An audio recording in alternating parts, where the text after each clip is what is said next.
première vidéo consacrée au thème des échecs.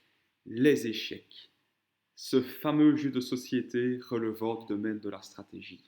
Très connu dans certains pays, il est même, parfois, notamment en France, considéré comme un sport.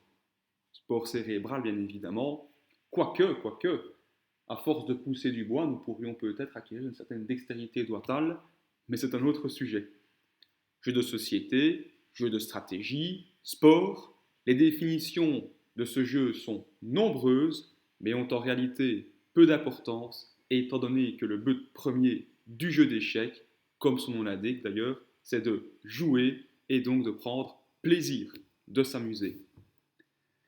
Dans cette première vidéo, il me paraît opportun de commencer par voir le matériel.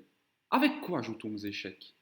Avec des pièces, bien entendu, mais pour que les pièces s'affrontent, il leur faut un champ de bataille. Champ de bataille que l'on appelle aux échecs l'échiquier. L'échiquier est composé de 64 cases, 8 sur 8. Une pièce ne peut jamais sortir de l'échiquier, sauf lorsqu'elle est capturée. Nous y reviendrons plus tard. Mais de quoi est composé l'échiquier? 64 cases, nous venons de le dire, mais quelles sont ces petites lettres ici en bas? Hop. Et les chiffres ici? Ce sont en fait, si vous voulez, des coordonnées qui permettent, lors d'un résumé de partie, lorsque l'on commente en direct une partie, de définir l'emplacement des pièces. Exemple, la case ici en rouge est la case B2. Pour votre vocabulaire, les colonnes sont numérotées de A à H. Les colonnes sont mises ici en rouge, elles sont verticales, elles sont droites. Pour ceux qui confondent verticale horizontale, je vous donnerai une astuce juste après. Donc colonne notée de A à H, verticale. Les rangées numérotées de 1 à 8 sont-elles horizontales? Ici pour la rangée 8. La petite astuce, horizontale, horizon, vous pensez donc à une position couchée. Cela vous permettra de différencier horizontal, vertical. Voilà, petite astuce pour ceux qui ne l'avaient pas encore. Donc, on résume, échiquier 64 cases, 8 rangées horizontales, on remet en rouge, et 8 colonnes verticales, numérotées respectivement de 1 à 8 et de 1 à H, pour ainsi donner des coordonnées des pièces. C'est un détail que nous verrons plus tard, ces histoires de coordonnées, mais retenez tout simplement échiquier 64 cases, 8 colonnes, 8 rangées. Vous constatez aussi que l'échiquier alterne systématiquement une case blanche avec une case verte. Parce qu'ici, je suis sur ordinateur, mais sur les échiquiers classiques, ce sont plutôt des cases blanches et des cases noires. Mais on considérera le vert comme étant le noir ici, ça n'a pas beaucoup d'importance. Si vous calculez donc, il y a 64 cases au total, 32 blanches, 32 noires.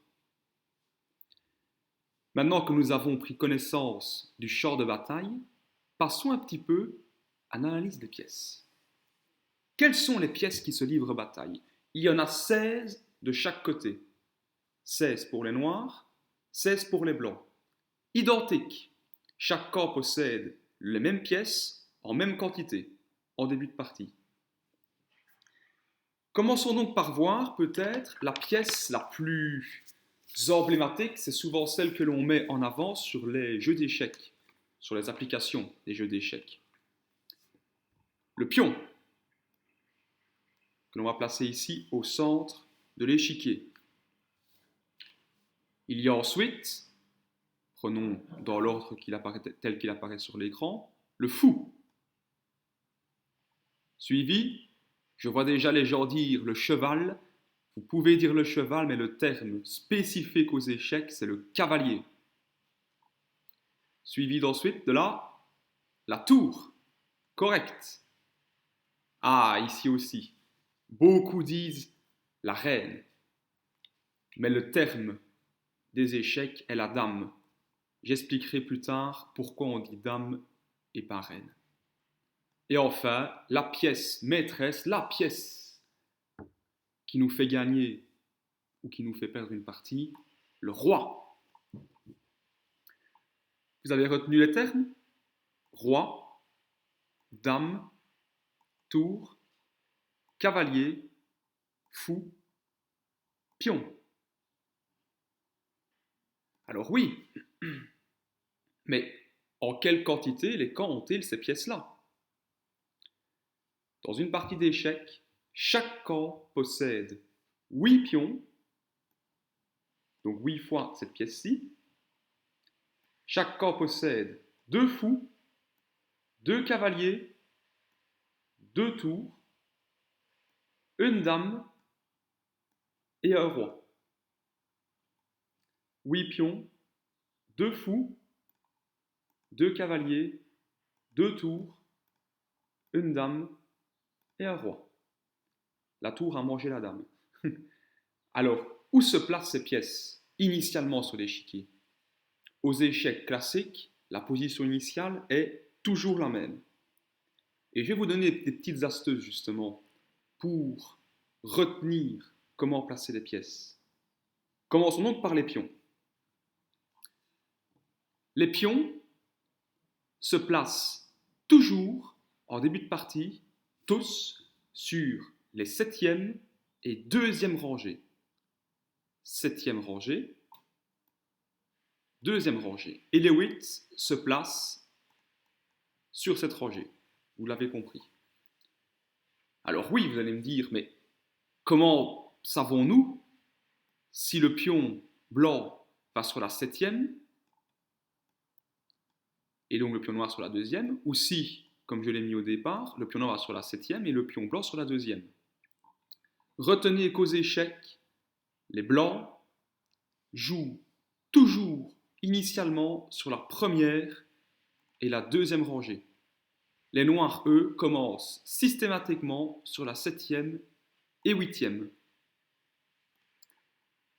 Dernier détail très important quant au placement initial de l'échiquier, quand vous jouez aux échecs, vous devez avoir les colonnes face à vous. Les colonnes doivent être, si vous voulez, en imaginant que vous avez l'échiquier en face de vous, elles doivent être contre vous. Pour le dire autrement, vous devez toujours, quand vous placez vos pièces aux échecs, avoir un coin inférieur droit blanc. Le coin inférieur droit doit toujours être blanc quand vous commencez à placer vos pièces.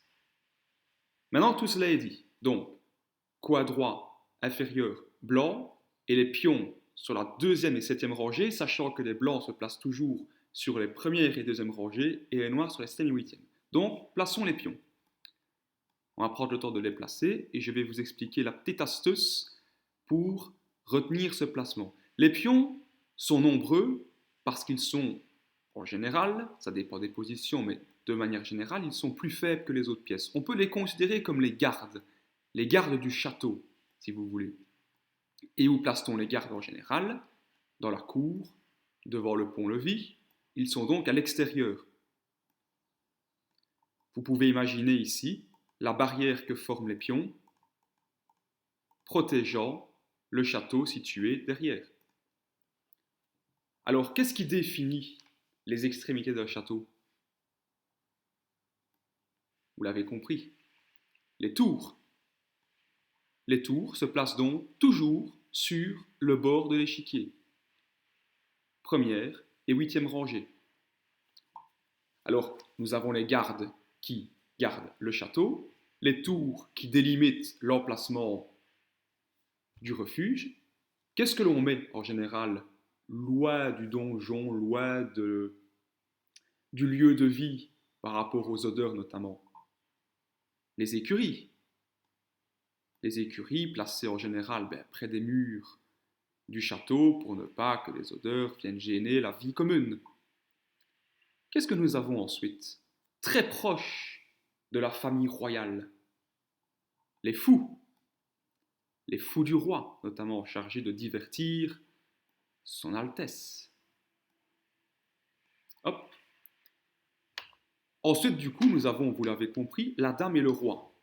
Oui, mais le roi sur la case E ou sur la case D? Retenez que aux échecs, on y reviendra plus tard, mais vous avez déjà l'info, la dame est la pièce la plus puissante du jeu. Et donc, en tant que telle, elle doit être honorée en étant placée initialement sur sa couleur. La dame noire est donc placée sur case noire, la dame blanche sur dame blanche, sur la case D donc. Tandis que le roi, son Altesse, se tient aux côtés de sa dame sur l'autre case donc, opposée à sa couleur. Et vous avez ici, hop, la dame qui a mangé son roi, et vous avez ici le placement initial des pièces aux échecs avec truc et astuce pour retenir celui-ci. Dernier terme de vocabulaire pour cette première vidéo. Par rapport au placement de l'échiquier, nous appelons la partie ici en rouge l'aile roi, hop, parce que le roi est placé de ce côté-là de l'échiquier au départ, tandis que la partie ici en bleu est appelée l'aile dame. C'est un détail, mais lorsque vous écouterez des parties, il est très probable que vous entendiez ces termes, vous saurez au moins de quoi on parle. Dernière petite chose, dernier petit point à aborder pour cette première vidéo consacrée aux échecs. Les blancs jouent toujours le premier coup. Ce ne sont pas les deux joueurs qui décident, qui se mettent d'accord pour savoir qui commence. Les deux joueurs peuvent bien sûr se mettre d'accord pour savoir qui prend quel camp, mais ce sont toujours les blancs qui lancent les hostilités. Toujours. Les blancs commencent. Ils jouent un coup. On va faire un début de partie pour illustrer. Puis c'est au tour des noirs. Les blancs rejouent. Les noirs répondent, etc., etc., jusqu'à ce que la partie se termine par un nul ou par une victoire d'un des deux camps. Alors, comme vous le constatez, chaque joueur ne peut jouer qu'un seul coup par tour. Vous voyez, aucun joueur ne déplace deux pièces à la fois. Une exception, cependant. Une seule exception où, lors d'un même tour, un joueur peut déplacer deux pièces d'un coup, c'est lors du rock. Mais ne vous prenez pas la tête avec ça, nous y reviendrons en détail dans une vidéo ultérieure. Pour récapituler donc, les blancs commencent, les noirs répondent, les blancs continuent, les noirs également, et ainsi de suite. Un seul coup par tour, une seule pièce déplacée donc. Dernier petit point pour cette vidéo, point très important, aux échecs, un joueur ne peut jamais, et il n'y a aucune exception à cela, passer son tour. Quoi qu'il arrive, même si tous les coups que pourrait jouer le joueur en question seraient mauvais, parce que sa position est perdante, il doit jouer. Il est interdit de passer son tour aux échecs. Maintenant que vous savez cela, je vous encourage vivement à essayer de placer vous-même vos pièces sur l'échiquier. Je vous souhaite d'avance bon amusement et on se voit dans une prochaine vidéo pour parler de ce que vous attendez tous, le déplacement des pièces. Au revoir et bon amusement.